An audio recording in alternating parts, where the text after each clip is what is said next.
우리 5월 21일은 오늘 부부주의, 5월 20일은 부부주일이고요. 오늘 5월 19일이에요. 21일이라는 얘기가 아니고 좀 말씀을 잘 이렇게 듣자는 얘기죠. 둘이 하나 되어 사랑하는 날이라고 해서 21일이라고 정했대요. 그 얘기는 우리가 다음에 다시 한번 나누도록 그렇게 하겠습니다. 왜 그렇게 정했는지.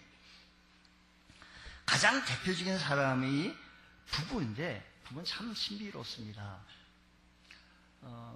그리고 5월 셋째 주일을 우리 기독교 교단에서는 목회자 주일로 섬깁니다. 그래서 제가 생각할 때 저는 매주 목회자의 날이로서 여러분들을 섬기고 여러분들과 함께 같이 말씀을 나눈다는 자체가 너무 귀하고 감사할 뿐입니다. 그래서 따로 한 날을 정해서 말씀 나눈다는 것은 좀 그랬어요. 어버이날, 어린이날, 다 어린이날이고 다 어버이날인데 또 한 날 정하고 하는 것은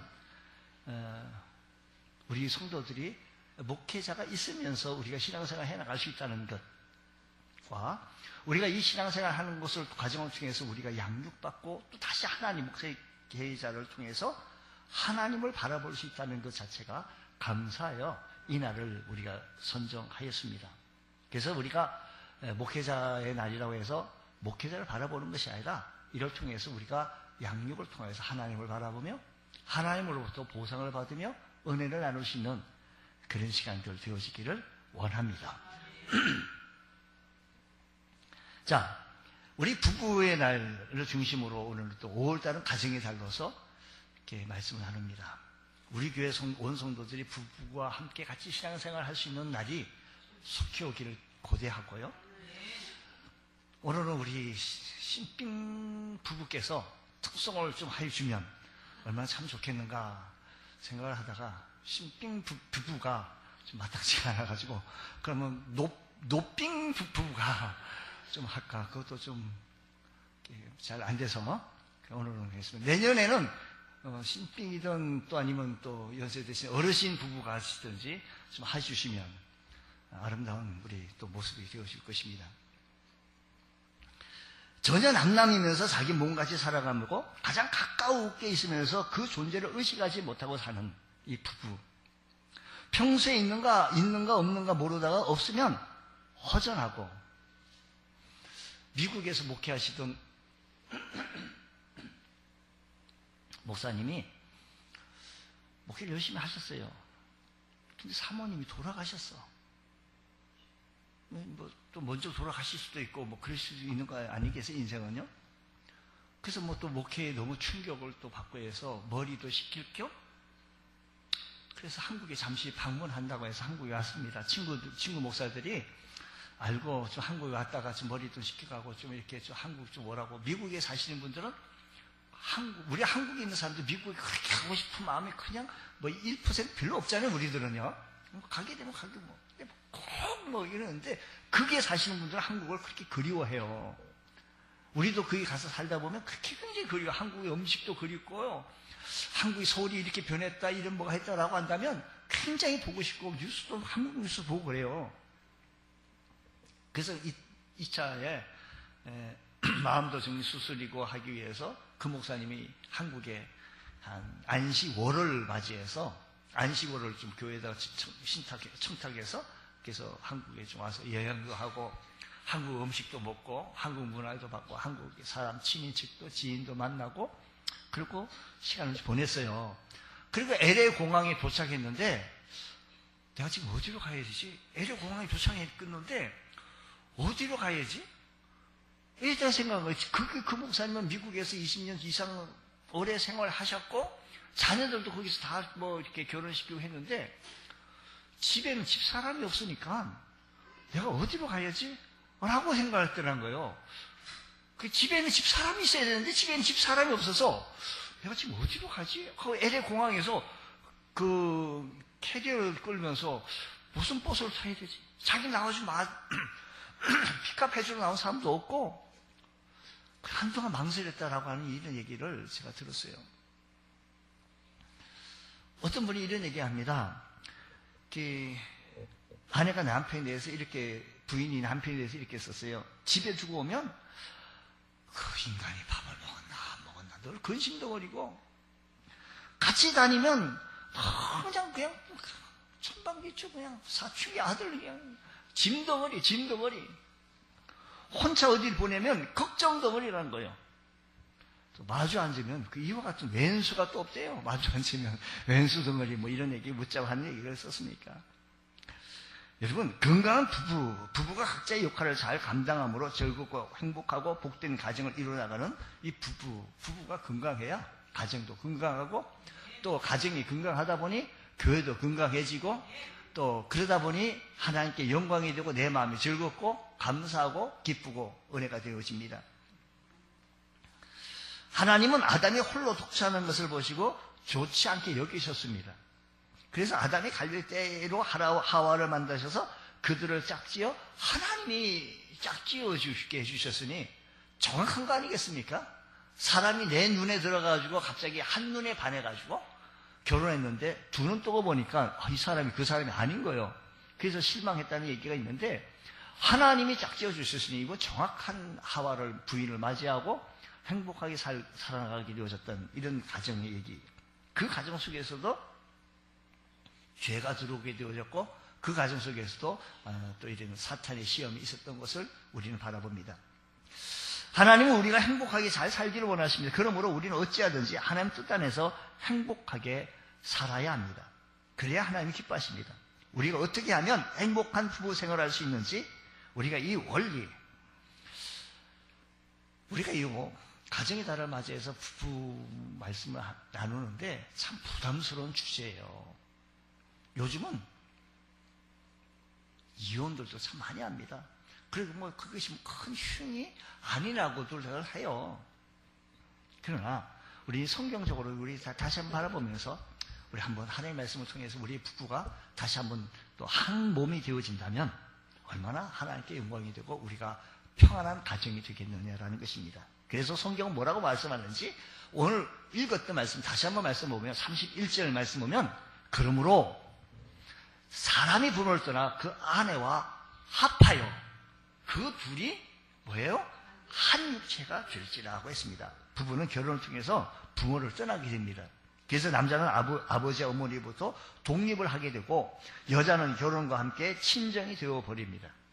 그래서 부부는 서로 합하여 한 육체로 새롭게 출발하게 되어지는 것인데, 여기 그 아내와 합하여라는 이 말은 바로 결혼을 의미하는 거 아니겠습니까? 결혼. 그리고 한 육체가 될지니라고 하는 것은, 한 육체가 된다는 것은 정신적, 육체적, 신앙적으로 하나가 되어지는 것을 말한다는 것입니다. 즉 부부는 모든 일에 하나가 되어지는 것을 의미한다 이 말입니다. 혼인을 통해 남녀가 완전해지게 되어지는데 반쪽인 남녀가 만나서 완전해지는 것, 결혼을 통해 정신적으로 하나가 되고, 결혼을 통해서 육체적으로 하나가 되고, 신앙적으로도 하나가 되어진다는 것입니다. 이래서 부부는 참으로 신비한 것인데, 둘이면서 하나이고 하나이면서 둘인 것이 바로 부부인 것입니다. 그래서 베드로전서에서 말씀하시기를 너희 아내와 동거하고라고 했습니다. 여기 동거한다는 말은 한 집에서 같이 거주하며 한 육체가 되는 것을 말합니다. 한 육체로 동거한다는 말은 삶을 함께 나눈다는 말입니다. 삶을 함께 나누는 것. 희노애락을, 생사고락을 함께 나누는 것. 이것이 동거 속에 삶을 함께 나누는 것. 희노애락, 생사고락. 아픈 것도, 힘든 것도, 슬픈 것도, 기쁜 것도 함께 나누는 것. 그래서 한쪽이 아프면 둘이 아픔이 되고, 한쪽이 기쁘면 둘의 기쁨이 되어진다라는 겁니다. 또한 이 동거한다라고 하는 이 말은, 한 육체로 동거한다는 말은 시간을 함께 보낸다는 말입니다. 그래서 서로 함께 보낸다는 것인데, 고린도전서 7장 5절 말씀 보게 되어지면, 고린도전 서로 분방하지 말라. 다만 기도할 틈을 얻기 위하여 합의상 얼마 동안 하되 다시 합하라고 했습니다. 신령한 부부인 예수 그리스도와 성도는 항상 동거해야 합니다. 떨어질 수 없습니다. 이것을 가리켜서 신비한 연합이라고 합니다. 이와 마찬가지 부부도 항상 함께 동거해야 한다 이 말입니다. 부부는 한 육체로 동거할 때 정신적, 육체적, 신앙적으로 완전해질 수 있다라는 겁니다. 그러므로 부부는 꼭 하나가 되어져야 합니다. 여러분들이 꼭 부부는 정신적, 육체적, 신앙적으로 하나가 되지 아니하면 안 된다는 겁니다. 그 말씀을 이제 또 다시 한번 또 다시 논리적으로 기술하면서 진술하면서 여러분들에게 말씀을 증거하겠습니다. 자, 먼저 그런 부부는 성경 뭐라고 얘기하는 거니? 피차에 복종하라고 말합니다. 자, 본문 말씀, 오늘 본문에 에베소서 5장 22절 말씀에 의하면 이렇게 아내들이여 자기 남편에게 복종하기를 죽게 하듯 하라고 했습니다. 이 말을 들은 아내들은 기분이, 자존심이 좀 상할 것 같습니다. 아내들이요, 자기 남편에게 복종하라고? 그 인간에게 복종할, 그 인간에게 존경할 만한 뭐가 있어야지 내가 뭐 하지라고 좀 이렇게 소원한 마음을 가질 수가 있습니다.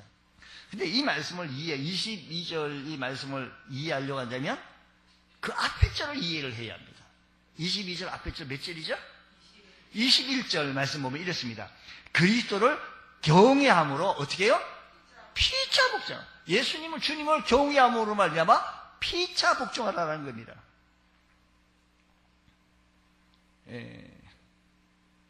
근데 사람들이요, 남편들은 자기 부인 말에 절대 복종을 해요. 근데 이제 부인들이 남편 말에 절대 복종을 잘 안 한다고 그래요. 이런 얘기가 있어요.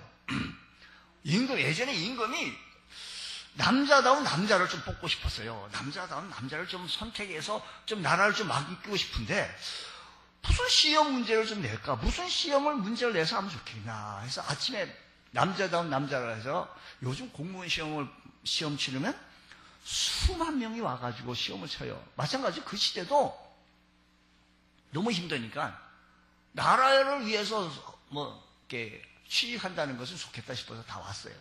남자들은 다 모였어요. 그래서 경복궁 같은 이런 큰 뜰에서 시험 문제를 냈어요. 여러분, 시험 문제는 딴 거 아닙니다. 여기 이쪽 팀하고 청기가 있고 이쪽은 백기가 있습니다. 여러분 중에 부인의 말을 잘 안 듣는 사람은 저 청기에 다 나래비로 줄 서시고 잘 듣는 사람은 저 백기에 줄을 서시오라고 문제를 냈어요. 그랬더니 모든 사람들이 전부 다 부인의 말을 듣는다고 해가 부인의 말을 듣는다고 백기에 다 줄을 다 나래비 다 썼어요. 근데 유독 한 사람이 부인의 말을 안 듣는다고, 평소에 내가 부인의 말을, 아내의 말을 잘 안 듣는다고 선 사람이 딱 한 사람이 있어요. 그래서 옳구다. 임금이 생각할 때 이 부인의 말을 소신껏 남자답게 할 사람을 내가 찾았다 싶어서 그 남자를 이리 와라. 당신 어떻게 해서 부인의 말을 잘 안 듣고 그렇게 지금 청기에 딱 서 있느냐라고 임금이 그 자초지식을 물었습니다. 그랬더니 오늘 아침에 어떻게 그렇게 섰냐라고 했더니 오늘 아침에 자기 부인이 하는 얘기가, 여보, 사람 많이 몰리는 곳에는 당신 그거 서지 마. 사람 많이 몰리는 곳에는 그거 당신 쓰면 안 돼. 아주 톡톡 쓴다니까. 그 말 듣고 보니까 사람 많이 모이게 다 부인의 말 잘 듣는다고 다 줄 서 있으니까 자기는 안 되겠다 싶어서 사람 많이 안 모이는 곳에 가서 서 있는 거예요. 그러니까 임금이 아주 그냥 다시 문제 내겠다 뭐 이런 얘기를 만든 얘기로 지금 했는데 확인하지 않은 얘기예요. 지금 이 얘기는요. 우리가 이 말씀 속에 피차 복종하라는 것입니다. 피차 복종. 부부는 한 육체로 동거할 때 피차에 복종하라. 오늘 본 말씀에서 문제는 왜 우리가 서로 복종하는 것이 어렵냐? 여러 가지 이유가 있죠. 가장 본질적인 것은 자기가 보는 이기심 쪽입니다. 그래서 부부 사이도 손해보려고 하지 않습니다. 그래서 그리스도를 경외함으로 피차 복종하라고 했습니다. 남편도 그리스도 앞에, 아내도 그리스도 앞에 나와서 그리스도의 축분 앞에 서로 이기심, 자존심을 다 내려놓고 그분의 주인 되심을 경외하고 인정하라는 것입니다. 우리 가정의 주인은 남편도 아니고 아내도 아니고 우리의 가정의 주인은 말없이 듣고 계시는 주님 그리스도이신 것을 기억하시기 바랍니다. 그러면 우리는 그때 비로소 주인 주 안에서 서로 높이고 서로 섬기는 자가 되어져서 그것이 바로 그리스도의 마음이기 때문에, 그래서 서로 섬기는 자, 빌립보서 2장 5절 말씀 보게 되어지면 이렇게 말합니다. 너희 안에 이 마음을 품어라. 곧 그리스도 예수의 마음이다. 우리는 이 마음을 품어야 되는데 곧 그리스도 예수의 마음을 품어야 될 줄로 믿습니다. 그리스도의 마음이 무엇인가? 어떤 마음이 예수님의 마음이냐? 어떤 마음이 예수님의 마음인가? 빌립보서 2장 6절 8절 말씀 보면 그는 근본 하나님의 본체시나 하나님과 동등됨을 취할 것을 여기지 아니하시고 오히려 자기를 비워 종의 형체를 가져 사람들과 같이 되었고 자기를 낮추시고 죽기까지 복종하셨으니 이는 곧 십자가에 죽으심이라 하는 겁니다. 이것이 주님의 마음입니다. 우리 주님 예수님 마음 닮아가기 원하고 우리 모두 예수님 마음 품기 원하고 예수님 얼굴 닮기 원하는 주의 성도들, 말은 그렇게 하지만 주님 닮는 것이 아니라 주님께서 말해서 어찌 나 안 닮았다라고 얘기하지 않겠습니까? 우리가 부부싸움 할 때 주님 닮은 사람이 그렇습니까? 우리는요 브레이크가 있습니다. 우리 자동차나 자전거 할 때 가다가 멈춰야 될 때 브레이크를 잡습니다. 그래서 멈춰야 할 때 신호등 앞에 멈춰야겠죠. 빨간 신호등 앞에서는요. 부부싸움 극과 극을 향하여 싸우다가 그만하자고. 절제 그만두는 것. 부부싸움 한참 하는데 전화가 옵니다. 안 받을 수 없는 전화예요. 받습니다. 그때 언제 부부싸움이 있는지 몰라요. 아이고 고객님, 아이고 그거는 그렇고 이건 또다시 설명해요. 사람이 확 바뀌어지는 거예요. 설명을 그렇게 잘하는 거예요. 전화 끊고 또다시 부부싸움 하는 거예요. 브레이크가 안 돼 있어요. 고객하고 전화할 때는 또 이렇게 브레이크 잡혔던 것처럼 좀 절제해 나가는 것, 피차복종하는 것. 그래서 우리가 성령을 충만해서 주님을 높이고자 주님께서 우리 가정의 주인이 되어질 때 우리의 가정이 아름답고 건강한 가정이 되어질 줄로 믿습니다. 우리들의 삶의 현장 속에 이런 우리들의 부부의 모습을 통하여 하나님께 영광만 돌릴 줄 아는 귀한 은혜가 있기를 주의로 축복합니다. 성경이 가르친 대로 순종의 삶을 통해서 남편들의 기쁨과 위로가 되어지시기를 주의 이름으로 축복합니다. 서로 피차 복종할 수 있는 우리의 가정이 되어지기를 소원합니다. 세 번째 이어서 보면 남편은 5장 25절 말씀 보면 이렇게 얘기합니다. 남편들이 하여야 할 역할입니다. 남편들아 뭐라고 얘기하는 거니? 아내 사랑하기를 그리스도께서 교회를 사랑하시고 그 교회를 위하여 어떻게 해요? 자신을 주심같이 하라고 했습니다. 남편이 아내에게 해야 할 한 가지는 사랑하라는 겁니다. 아내를 얼만큼 사랑해야 되는 거 아니? 마치 주님께서 그리스도께서 교회를 사랑하시고 위하여 자신을 주심같이 아내를 사랑하라는 겁니다. 여기 아내를 사랑하라고 할 때 이 사랑은 아가페적인 사랑입니다. 사랑은 우리 한글에는 사랑하면 모든 게 다 끝나지만 이 사랑의 의미가 좀 달라요. 그래서 예수님께서 베드로에게 물었던 이 물음이 있어요. 예수님께 요한복음 3장 16절에 이 사랑이라고 하는 것은 아가페적인 사랑이거든요. 우리 주님께서 베드로에게 너 아가페적인 사랑을 아느냐라고 물었을 때 베드로는 그 말을 좀 못했어요. 아유 주님 아시잖아요. 내가 주님을 사랑하는 것은 사랑의 종류가 있습니다. 근데 남편이 아내를 사랑하는데 아가페적인 사랑을 해요. 보세요. 교회를 사랑하고 그 교회를 위하여 자신을 주신같이 아내를 사랑하라. 자기가 죽기까지 아내를 사랑하라는 것입니다. 남편은 아내에게 희생하되 그리스도께서 교회를 위하여 죽으셨던 것처럼 죽기까지 희생적인 사랑을 하라는 겁니다. 남편의 성도 여러분, 남편의 가장 큰 본문은 아내를 사랑하는 겁니다. 남편은 아내를 희생적인 아가페적인 사랑으로 사랑해야 되는데 마치 그리스도께서 교회를 위하고 사랑하던 것처럼 사랑해야 된다는 것입니다. 예수님께서는 신부인 교회를 위해 말로 다 할 수 없는 수치와 고난을 당하시고 예수님께서 신부인 교회를 위하여 멸시를 당하시고 심배통을 당하시고 어려움을 당하시고 물과 피를 다 쏟으시고 그리고 십자가에서 죽으셨습니다. 주께서 왜 십자가를 지시고 십자가에 죽으셔야 했습니까? 그만큼 그는 우리의 존재가 너무 귀하고 소중하기 때문입니다. 이런 존재의 가치감이야말로 아가페적인 사랑의 기초라는 것입니다. 그럼에도 불구하고 이 시대의 아내들은 지금도 비참한 삶을 살고 있는데 남편들의 무관심과 무시를 당하고 있습니다. 때로는 폭언도 서슴지 않고 있습니다. 인격적인 모독도 당합니다. 심지어 남편이 아내를 폭행합니다. 이 남편이 아내를 폭행하는 거 보면 다른 데서는 폭행을 할 줄 모르다가 집에 와서 자기 아내를 향하여 폭행하는 거 참 남자답지 않죠. 그게 오늘이 5월 19일이잖아요. 5월 17일, 5월 16일 엊그저께 일인데요. 김포시 의회 전 의장을 지내서 유승원 씨가 아내를 폭행해가지고 살해까지 사망까지 이르게 되어졌던 게 엊그저께 있어요. 함께 술을 마시다가 말다툼을 물어 번졌고 술병으로 얼마나 때렸는지 수차례 폭행했는데 아내가 숨을 거두자 119에 신고했고 119가 도착했을 때 이미 아내는 심정지 상태였고 이에 경찰은 수에 취했던 유 씨를 현행법으로 체포했다라고 하는 뉴스입니다. 여러분 못 보신 분을 향하여 또 서비스 한번 하겠습니다. 오늘의 333 뉴스입니다. 유승현 김포시 의회 전 의장이 아내를 폭행해 숨지게 한 혐의로 경찰에 체포됐습니다. 유 씨는 어제 오후 4시 57분쯤 김포 양촌읍에 있는 자신의 집에서 아내를 술병으로 수차례 때려 숨지게 한 혐의를 받고 있는데요. 유 씨는 스스로 경찰에 전화해 현장에서 체포됐습니다. 평소 아내와 불화가 있었고 술을 마시고 말다툼을 했다고 진술한 것으로 알려졌습니다.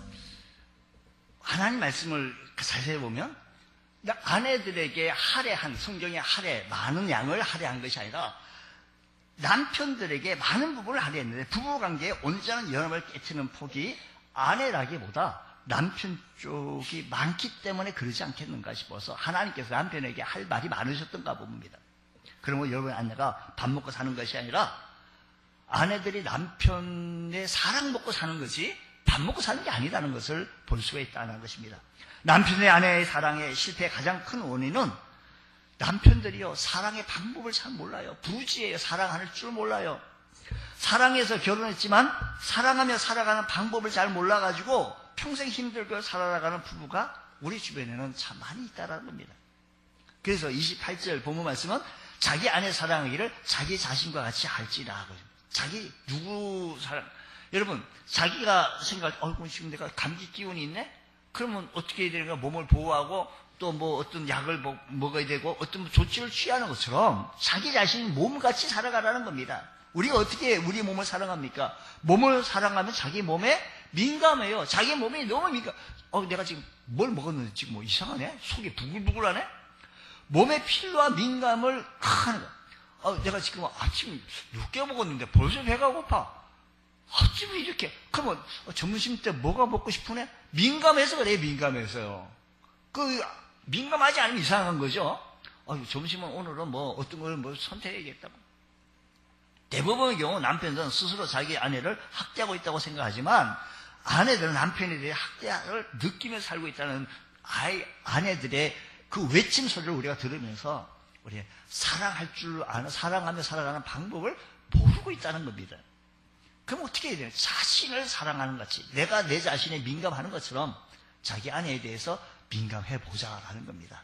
남성 동지 여러분, 저를 포함해서 우리 모두 남성 동지 여러분, 우리 모두 자신을 사랑하는 것처럼 아내를 사랑할 수 있는 우리의 가정 식구들이 되어지기를 간절히 소원합니다.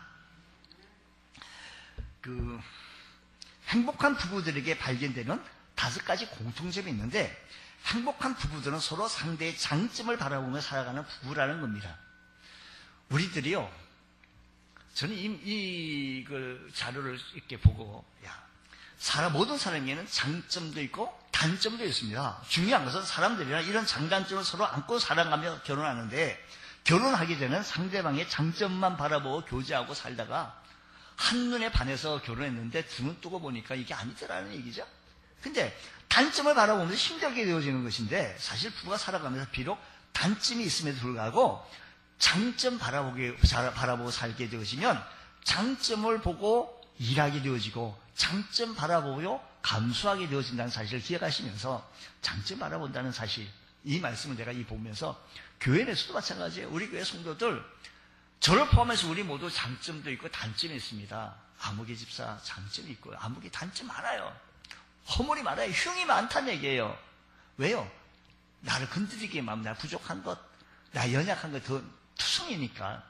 그러나 그거 눈 감으세요. 여러분이 보고 있는 이 목회자 주의를 맞이해서 부족한 모습 보면 여러분 눈을 감으세요. 좋은 모습을 바라고 하나님의 은혜를 받기를 원하는 모습으로 눈을 뜨십시오. 우리 주변에 있는 우리 성도들 간의 교제도 장점만 바라보기로 마음 먹고 서로 하하 헤헤 호호 할 때 우리의 은혜가 넘친다는 사실을 기억하시기 바랍니다. 두 번째, 나이 들어도 달콤한 사랑을 계속하자라는 겁니다. 행복한 부분은 나이가 들어도 달콤한 사랑을 계속하자는 것입니다. 신혼 초기에 있는 것이 노년에 가서라도 우리 달콤한 사랑을 나눌 줄 아는 우리의 가정이 되어지기를 소원합니다. 세 번째, 행복한 부분은 대부분 영혼의 동반자로 살아가는 부부들인데 아까도 한 육체로 동거한다라는 것은 육체적으로, 정신적으로, 신앙적으로 동거한다는 말입니다.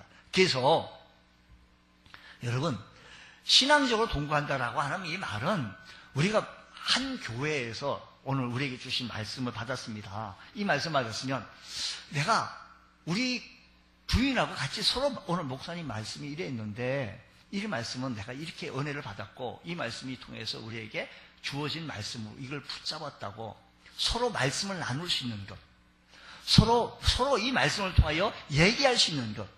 근데 얘기가 안 되니까 신앙의 모습이 안 보이니까 믿음의 모습이 안 보이니까 동거한다라고 하는 건 육체적으로도 정신적으로도 신앙적으로 함께 동거한다, 삶을 나누는 것인데 믿음의 말을 못하는 거예요. 오늘 여러분들이 우리 가정에서도 믿음의 말을 하고 교회에서 이런 모습이 있었다고, 교회에서 우리가 이런 부흥을 한다고, 교회에 이런 취임 예배가 있다고 함께 같이 말을 나눌 수 있는 것. 우리가 해야 할 이런 일을 부흥을 통해서 내가 해야 할 일이 무엇인지, 내가 어떤 모습에서 헌신해야 될지, 무슨 특성을 통해서, 무슨 헌신을 통해서 하나님께 영광이 될 수 있으면 좋겠는지 서로 나눌 수 있다는 것은 참 고귀한 모습이라는 것입니다. 영혼의 동반자로 살아가는 부부들, 영혼의 신앙의 동반자로 살아나간다는 것은 값지고 고귀하다는 사실을 기억하시면서 한 믿음의 생활 속에서 살아갈 수 있는 귀한 은혜가 있기를 원합니다. 행복한 부부는 끊임없이 대화를 나눠가는, 대화가 뭐냐? 어떤 분이 이렇게 해요. 대놓고 화를 내는 게 대화래요. 대화는 뭐냐? 대놓고 화를 내는 게 대화가 아니고 많은 대화를 나누는 것. 부부들 간에 사실은 대화할 시간이 많이 없습니다. 우리 모두 대화할 수 있는 시간을 많이 가져보시길 원합니다. 행복한 부부는 서로 부부 갈등을 잘 이용하여 살아가는, 우리 살아가는 데서 부부지간에 갈등이 없을 수 있겠어요? 다 있겠죠.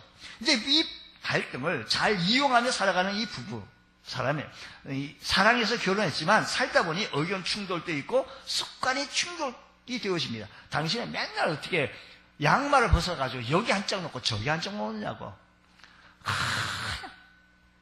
왜냐하면 자라온 삶의 환경이 달라요. 근데 행복하게 살아가는 부부들은 이렇게 일어나는 이 부부 갈등을 우리 잘 이용해서 우리가 서로 치유하고 고침받아서 아름답고 행복한 부부의 가정이 되어지기 원합니다. 그래서 베드로서는 이렇게 말합니다. 남편들아 이와 같이 지식을 따라 너희 아내와 동거하고 그를 더 연약한 그릇. 베드로 사도로 말하기를 아내를 뭐라고 얘기하는 거 아니? 더 연약한 그릇이라고 말합니다. 생명의 은혜를 함께 이어받을 자로 알아 귀히 여기라고 했습니다.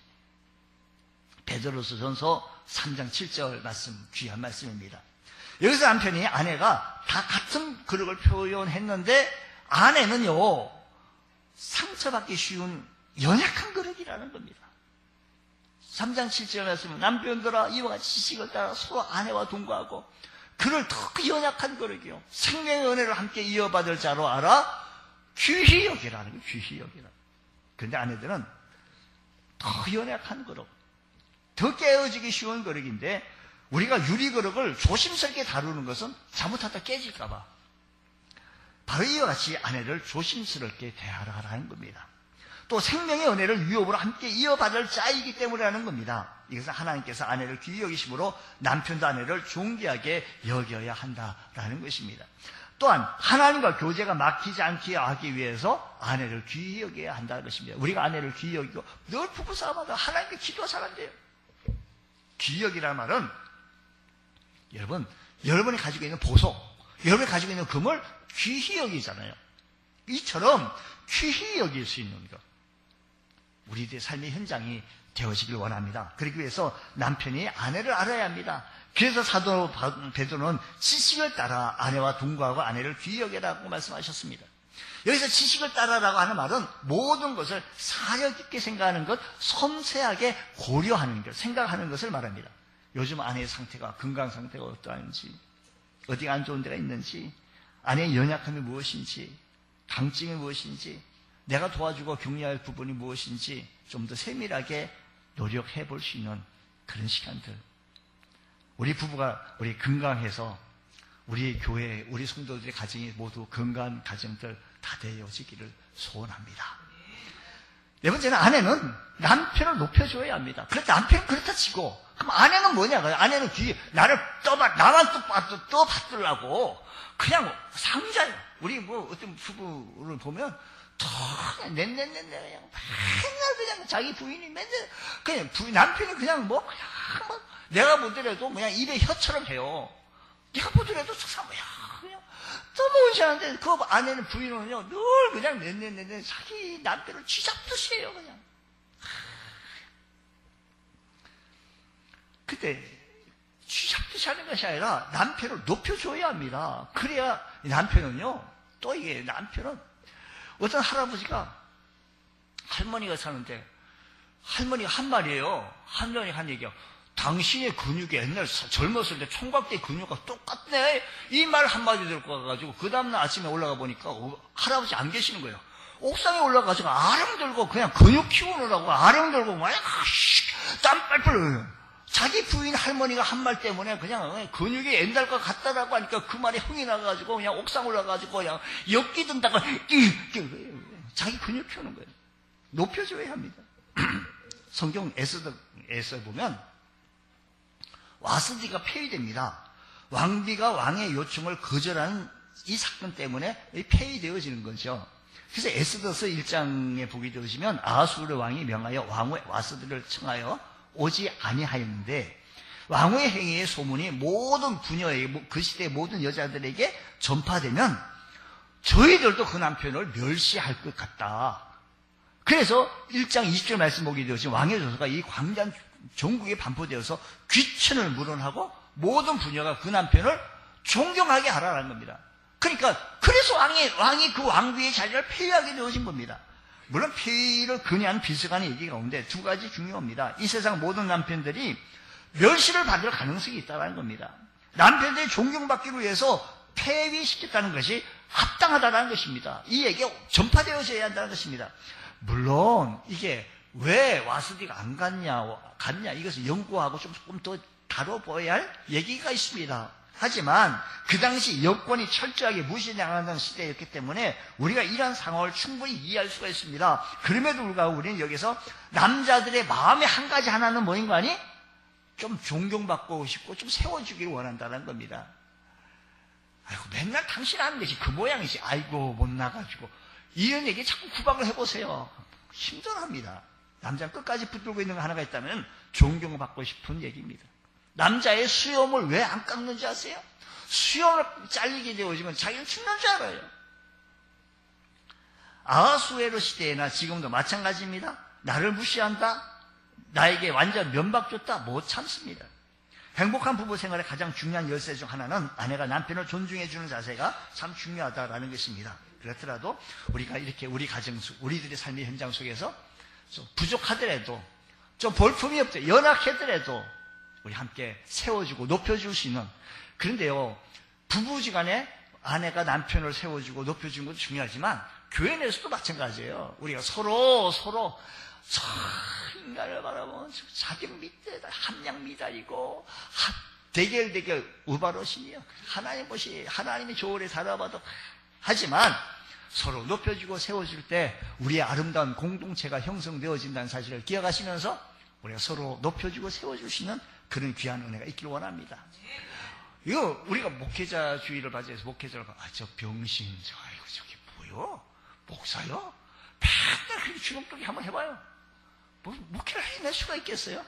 가장 높여주고 세워주고 응원해주고 박수 쳐줄 때 아주 자기 몸 부서지는지 모르고 열심히 목회해 나가는 것처럼 여러분들의 격려와 여러분들의 지지와 응원이 필요하다 이 말입니다. 오늘 여러분의 삶의 현장 속에서도 우리의 남편을 향하여 응원해주고 지지해주고 높여주는 귀한 은혜가 우리들에게 있기 원합니다. 우리의 아버지들의 위치가 세워주시는 그런 가정이 세워질 때 우리의 가정이 아름답게 세워진다는 사실인 것입니다. 아동범죄연구소에 나온 통계에 보면 교도소에 수감된 문제아들 45%는 아버지와 함께 자라지 못했고 다른 40%는 아버지가 미워하며 자랐고 이렇게 아버지에 대한 부정적인 영향을 준 제1원인이 어머니에 있다는 겁니다. 엄마가 그냥 애들 붙잡고 아버지 흉을 보고 아버지 못난 모습을 보고 자녀를 건강하게 키우고 싶어 하시면 아버지를 집에서 세워줘야 합니다. 심리학자들은 인간 존재의 가장 깊은 곳에 인간 가장 깊은 속에 있는 열망이 father hunger라고 아버지에 대한 열망, 갈망이 있다는 것입니다. 그런데 우리 자녀들의 마음속에 아버지의 이미지를 결정하여 줄 수 있는 모습이 어머니의 역할이에요. 아버지의 이미지를 결정해 주시는 것. 남편의 허물에도 불구하고 남편을 세우고 아버지를 세울 때 그것이 바로 자녀의 미래를 세우는 것인 것을 우리 잊지 말아야 합니다. 아바의 자녀라는 책을 보면 작가 브래드 매닝이라는 이 사람이 이 얘기예요. 어느 날 뉴욕 전철 안에 탔는데 아이 4명을 데리고 전철 안에 흑인 여성이 탔는데 아이 4명이 그냥 천방지축이에요. 울고 그냥 이 전철 안에 있는 완전 수정상이에요. 왜 주변의 사람들이 눈살 찌푸리고 있는 거예요. 전철 안에서 애들이 근데 그거를 바라보고 있는데 그 어머니가 아무 제재도 하지 않고 붙잡지도 않고 그대로 방관하고 있는 겁니다. 그러니까 참다 못한 어느 부인이 어떻게 이렇게 아이를 타이르지 않고 있느냐고 이렇게 했더니 이 부인이 하는 얘기가 의외로 대답합니다. 글쎄 저도 이런 상황 속에 어떻게 해야 될지 모르겠어요. 아이들이 이럴 때 늘 아버지가 이렇게 했는데 말을 했는데 이제 아버지가 어저께 돌아가셔서 장례를 치르고 내가 지금 집으로 가고 있는 이 상황 속에 이 아이들이 천방지 이 슬픈 것을 모르고 그냥 애들이 뛰노는데 내가 어떻게 해야 될지 몰라가지고 하고 있다라고 얘기했다는 겁니다. 아버지의 존재, 아버지의 위치를 다시 한번 세워줘야 할 것이다라는 것입니다. 누군가의 아버지에 대한 인상이라고 하는 제목의 시를 썼습니다. 그 시가 이렇습니다. 아버지에 대한 인상입니다. 보이세요? 예. 내가 4살 때 아버지는 전능한 신이었고 요술쟁이 산타였지. 내가 7살이자 아버지는 할 수 없는 일이 없으시고 모든 것이 없는 모든 것을 다 할 수 있는 전능자였었다고. 그러나 내가 14살이 되었을 때 아버지는 캐캐묵은 귀찮은 꼰대였을 뿐이라고. 하지만 내가 27살 때 결혼하게 되자 그는 다시 내게 아버지는 조금 필요한 존재가 되어졌지. 이제 내가 35살이 되어지자 나는 비로소 아버지의 의견과 충고를 서로 묻기 시작하고 대화하기 시작했지. 내가 50세가 되어 넘어지자 나는 아버지가 이럴 때는 내가 이런 상황 속에서는 어떻게 하셨을까라고 하는 생각을 하기 시작했고 60세가 되어지자 나는 아버지나 너무나 큰 아버지의 의견을 듣고 싶어서 아버지를 필요로 했지만 내 옆에는 아버지가 안 계셨다고. 여러분, 아내 여러분, 남편 여러분, 좋은 아버지가 되게 해주시고 가정의 아버지를 세워서 가정의 건강한 가정, 부의 중심으로 가정을 이끌어 나갈 수 있는 것. 그래서 우리 신앙적으로도 하나가 되어져서 같이 말씀을 나누고 같이 큐티를 하고 서로 이 말씀을 서로 토론할 수 있는 그런 가정 소망하고 희망하며 기도해 나갈 수 있는 우리 모두의 가정이 되어지시기를 주의 이름으로 축원합니다. 기도하겠습니다. 하나님 아버지, 우리에게 가정을 주시고 우리 5월달에 좋은 계절에 가정의 달을 맞이해 주시니 감사합니다. 우리의 가정을 행복을 위해서 우리의 부부가 신앙적으로 육체적으로 영적으로 하나가 되어지게 하여 주시고 서로 피자 복종하게 하여 주시고 서로 세워지고 사랑하며 살아나갈 수 있는 우리 믿음의 가정, 좋은 가정 되어지게 하여 주시옵소서. 이번 부부의 가정이 아름다운 모습의 가정이 되어지기를 원합니다. 이런 가정을 통하여 하나님께 영광을 돌릴 수 있는 귀한 은총의 은혜가 있게 하여 주옵소서. 믿사하며 예수님 이름으로 기도드립니다. 아멘.